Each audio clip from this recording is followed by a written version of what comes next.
तैयार रहिए, स्टार्ट। महोदय, किसी भी देश या समाज के विकास हेतु शिक्षा अत्यंत सशक्त एवं महत्वपूर्ण साधन है। व्यापक रूप में शिक्षा जीवन पर्यंत चलने वाली ऐसी प्रक्रिया है जो व्यक्ति को उसकी नैसर्गिक शक्तियों के विकास में सहायता पहुंचाती है तथा उसे अपने वातावरण से समायोजन स्थापित करने की योग्यता प्रदान करती है।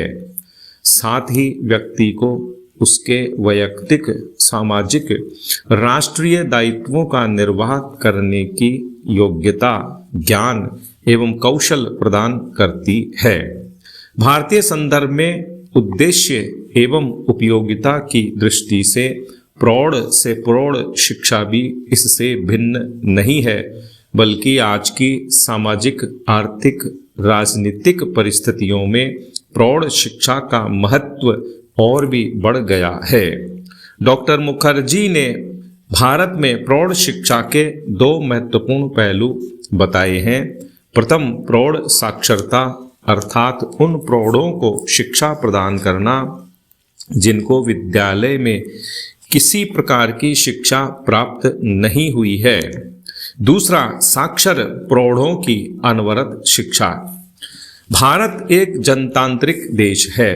जनतंत्र की सफलता के प्रमुख आधार हैं उसके नागरिकों की साक्षरता, उनका प्रगतिशील दृष्टिकोण तथा उनमें नागरिकता की समान भावना का विकास।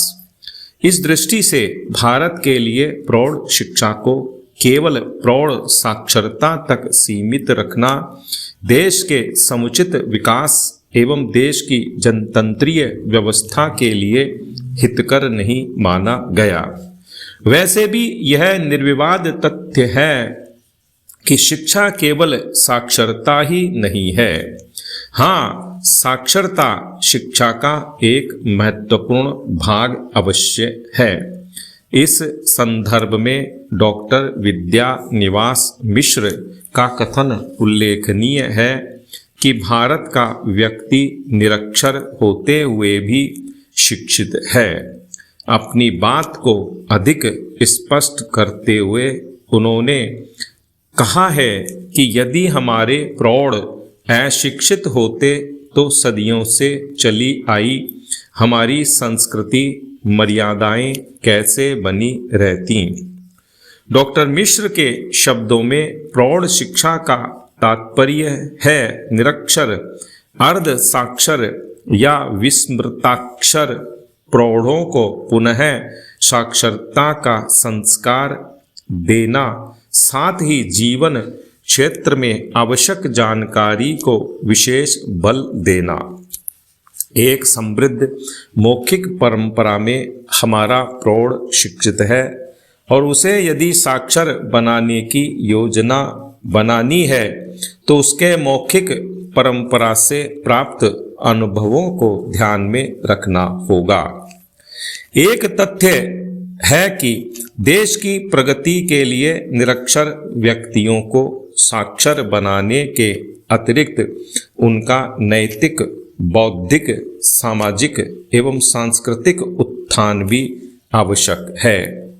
इसी दृष्टि से प्रौढ़ शिक्षा को व्यापक अर्थों में लेते हुए 1948 में श्री मोहन लाल सक्सेना की अध्यक्षता में नियुक्त समिति के परामर्शों को स्वीकार करके सरकार ने प्रौढ़ शिक्षा को समाज शिक्षा की संज्ञा से अभिहित किया। जनवरी 1949 में केंद्रीय शिक्षा सलाहकार बोर्ड के इलाहाबाद में संपन्न 15वें अधिवेशन में भारत के तत्कालीन शिक्षा मंत्री ने प्रौढ़ शिक्षा की नवीन धारणा का संदेश देते हुए कहा, प्रौढ़ शिक्षा को केवल व्यक्तियों को साक्षर बनाने तक ही सीमित नहीं रखा जाना चाहिए। प्रौढ़ शिक्षा के अंतर्गत व्यापक रूप से सभी व्यक्तियों को साक्षर बनाने का प्रयास करना चाहिए।